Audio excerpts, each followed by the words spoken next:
ക്രിസ്തീയ സമൂഹം മുഴുവൻ അണിനിരന്നു. അത് കണ്ട അങ്കലാപ്പാണ്.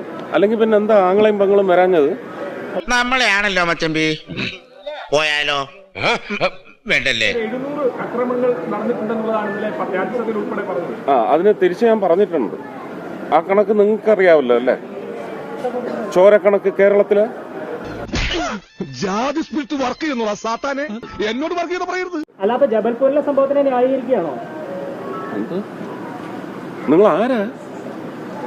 ഞാൻ നിന്റെ തന്ത, ഇവരൊക്കെ നിന്റെ മറ്റു തന്തമാര്. നിങ്ങൾ ആരാണ്? നിങ്ങൾ ആരോടാ ചോദിക്കുന്നത്? വളരെ സൂക്ഷിച്ച് സംസാരിക്കണം. സൗകര്യമല്ല പറയാൻ. ജബൽപൂരിൽ സംഭവിച്ചിട്ടുണ്ടെങ്കിൽ അതിന് നിയമപരമായ നടപടിയെടുക്കും. പിന്നെ നിങ്ങള് അതങ്ങ് ബ്രിട്ടാസിന്റെ വീട്ടിൽ കൊണ്ടുവച്ചാൽ മതി കേട്ടോ. എന്നെന്തിനാണ് എന്റെ പിടിച്ചിടുന്നത്? എനിക്കിപ്പം നിങ്ങൾ എന്റെ വീട്ടിൽ വന്ന് ചോദിക്കുന്നതിന് എനിക്ക് ബുദ്ധിമുട്ടൊന്നുമില്ല. ഇപ്പൊ സുരേഷ് ഗോപി എന്റെ പിന്നെ ശത്രു ഒന്നുമല്ല. അദ്ദേഹം ഒരു രാഷ്ട്രീയ പ്രതിയോഗി മാത്രമാണ്. ഓഹോ, അപ്പൊ സൽസ്വഭാവിയാണ്. ശത്രുവായി കാണുന്ന പോലെയാണ് പെരുമാറുന്നത്. അല്ല, ഇന്നലെ കഴിഞ്ഞ ദിവസം പാർലമെന്റിൽ ഞാനിതെല്ലാം ഉന്നയിച്ച ശേഷം പുറത്തിറങ്ങിയിട്ട് വളരെ ഊഷ്മളതയോട് കൂടിയിട്ട് അദ്ദേഹം എന്നോട് സംസാരിക്കുകയും പെരുമാറുകയും ചെയ്തിരുന്നു.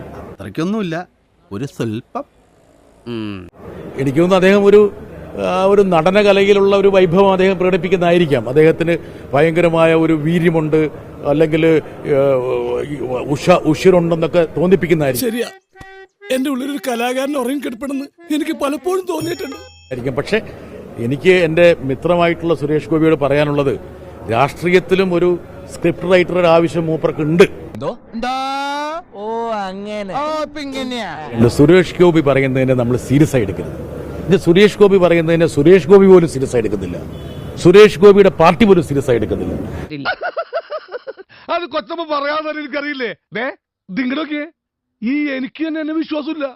സുരേഷ് ഗോപി ഏത് പാർട്ടിയിലാണെന്നുള്ള കാര്യം സുരേഷ് ഗോപിക്ക് അറിയില്ല. BJP സംശയമുണ്ട്. ഒരു പൊതുജന സേവകനായ സാറിപ്പോ ഫലത്തിൽ ഒരു പൊതുജന ശത്രുവായിട്ട് മാറിക്കൊണ്ടിരിക്കുക.